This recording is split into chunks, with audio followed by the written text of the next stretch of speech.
Let me tell you something about peace and quiet. Most folks think you can just buy it, tuck it away like a keepsake. But peace? It's like trying to hold on to a bar of wet soap.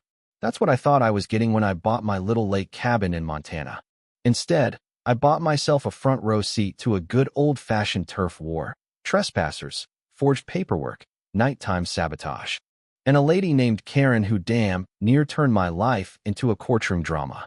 You ever have one of those moments when you think, yeah, that happened to me? Well, buckle up, because I sure did.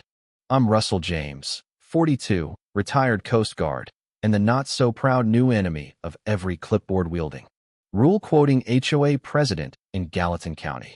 Let me back up a sec. After 20 years keeping idiots from sailing straight into disaster, I figured I'd earn myself a break. So I cashed out, bought a cabin on a quiet lake, one gravel road in, steel gate at the end, no neighbors in shouting distance, and hung up a shingle for a little handyman business just to keep my hands busy. I was happy. I had clean air, a dock I built myself, and a gate that, if I'm being honest, was more secure than half the military bases I'd seen. The gate. That's where it started. Spring was just poking its nose out, frost still holding on till noon most days, when I went down to check my entrance. There they were, fresh tire tracks, deep ruts from something heavy, beer cans tossed under a pine, and a landscaping marker I'd hammered in last week. Flattened like a pancake. The real kicker? The chain on my gate, snipped, then looped back around like they were trying to be polite about it. My trail cam caught the whole show. Black Range Rover, for people, cutting my lock, dragging coolers and folding chairs down to the lake like they owned the place. Stayed for hours, left right before sunset. Even tidied up the broken lock, like that made it all okay. The very next day, I get a letter, official seal, return address, all the works, from something called Elk Run Waterite Association. Sounds friendly, right? It wasn't. Basically, they said my gate was obstructing historic lakefront access, and if I didn't take it down, they'd escalate to county planning. I had 10 days. I sat at my kitchen table reading that letter 3 times over, looking for the punchline. There wasn't one. Thing is, I'd done my homework before buying this place. Paid a lawyer to comb through every deed, every zoning record, every bit of small print. This land had been excluded from the HOA 15 years back, when some old hermit named Emery Cross told the community to get bent. The county even filed a special note about it. No dues, no obligations, no rights for anybody but me. But this letter had bite to it. The kind of legalese that smells like someone just waiting to trip you up. So, I called the number on the bottom. Got a woman named Karen Wesley on the line. Voice like cold tea, sharp and sweet at the same time. Hi, this is Russell James. I think you folks have got the wrong property. I assume you're calling about the access road.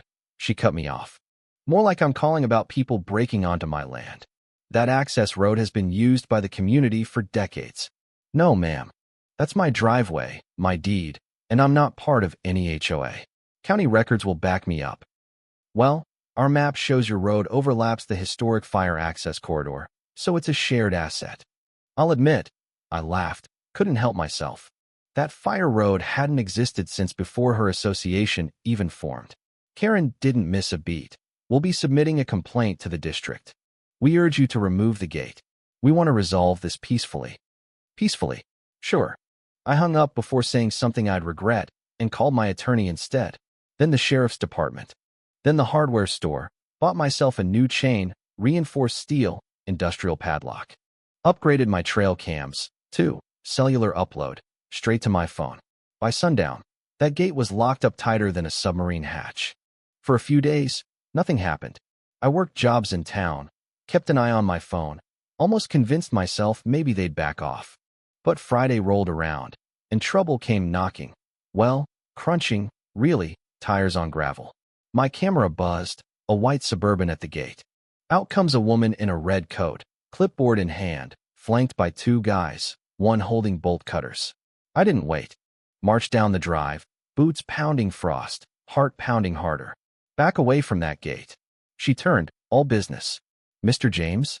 That's me. You're on private property. I'm Emily Pritchard, Access Coordinator for Elk Run.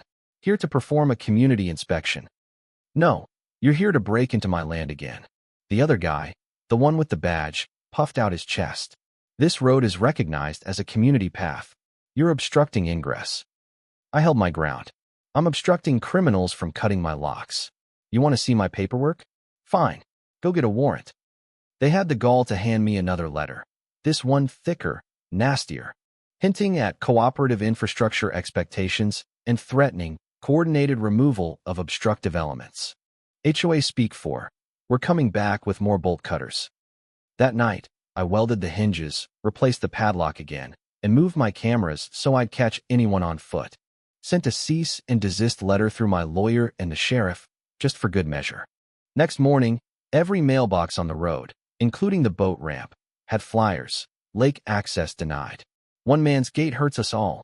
Photos from a drone, my name and parcel number printed on the back. Real friendly. They even started a petition in town, drumming up signatures for open access. Most folks just rolled their eyes, but it rattled me. These people were relentless. Then, 2 a.m., my phone buzzed, motion at the gate. I bolted out of bed, flicked on the feed. There he was, dark hoodie, bolt cutters. But as soon as he started on the chain, my floodlights roared to life. He took off, but the camera caught his plate. Sheriff showed up fast, but I could tell by the look in their eyes they were juggling more drama than just my case. So, I took it up a notch. Hauled my deed, title, exclusion order, every dusty map I had, down to the county office. I wanted certified copies, something a judge would take seriously, not just my word against theirs. And wouldn't you know it, Monday morning, knock at my front door. Not the gate. The door. I open up, tan suit, official badge, manila envelope. Mr. James, I'm here from the zoning office. We need to review a complaint about obstruction of historical access. He wouldn't tell me who filed it, but handed me a map, my driveway, highlighted in yellow, labeled Community Fire Access. Beneath it, a new overlay from the county's GIS system, my eastern edge shaded shared use. I told him flat out, that's bogus. This land's been private for nearly 20 years. I've got the records. He just shrugged. Better bring them to the hearing, sir. Yeah, now there was going to be a hearing. Turns out, someone at the county had changed my digital records, just enough to muddy the water. My lawyer Janet, sharp as a tack, found the update was made by a junior tech named Miller, an intern, for crying out loud, who just happened to have access to county records. We kept digging. Found the doctored map was from a company called Property Insight Group, run by Karen's husband, Gregory. It was all one big game. Fake maps, fake overlays, real signatures from real people, except the last signature was from a guy who'd been dead for 2 years. They'd forged approval from the last landowner just to push their new development through. Court day came. I showed up in jeans, flannel, and boots still covered in pine sap. Karen was there, platinum hair, expensive suit, flanked by lawyers. The judge, sharp-eyed and tired of nonsense, listened while Janet laid it all out. Maps, records, the whole tangled web. When she pointed out the sudden GIS change and the link to Karen's husband's company, the judge's eyebrows shot up. The judge ordered a freeze on any HOA activity involving my land. Karen tried to stare me down as we left. For the first time, she looked nervous. You'd think that would be the end of it, but nope. That weekend, while I was away working in Bozeman, my buddy Curtis from the marina called. Hey Russ, you expecting construction crews at your place? 'Cause there's an excavator at your gate and Karen's here with a bunch of guys in vests. I floored it back. 3 hours later, sure enough, there's a mini excavator, a half-destroyed fence, Karen standing there like she's breaking ground on a new mall. I called the sheriff, then called 2 of my old Coast Guard buddies, Colby and Jarrett. We rebuilt the gate, poured fresh concrete, set up floodlights, alarms. Hell, we even brought out the heavy-duty flashlights just in case. When the sheriff arrived, Karen tried her usual speech. The deputy told her to stay quiet while he talked to me. That, I'll admit, was satisfying. Then came the bombshell. The HOA filed a revised access proposal with the county, complete with forged signatures from Doug Kinney, the last owner, who'd been dead for a year. They were trying to annex my land, put up a public pier and a parking lot, right over my dock, fire pit, the works. Janet and I hit back with everything we had. Fraud reports, notarized letters from Doug's widow, who, as luck would have it, was friends with the editor of the local paper. Homeowner accuses HOA of forging documents. Front page news. Comment sections exploded. Turns out, I wasn't the only one Karen had pulled this on. Did that stop her? Not even close. I started getting intimidation signs nailed to my trees, late-night visits from surveyors with clipboards and flashlights. Janet filed for a restraining order. The county scheduled an emergency hearing. And then Karen sent one last Hail Mary, offering me a 50-year easement in exchange for letting the HOA build a permanent road through my land. I burned that letter in my fire pit, watched the flames curl around the gold-embossed letterhead. Then, in the dead of night, 3 figures showed up at my back easement, bolt cutters and post pullers in hand.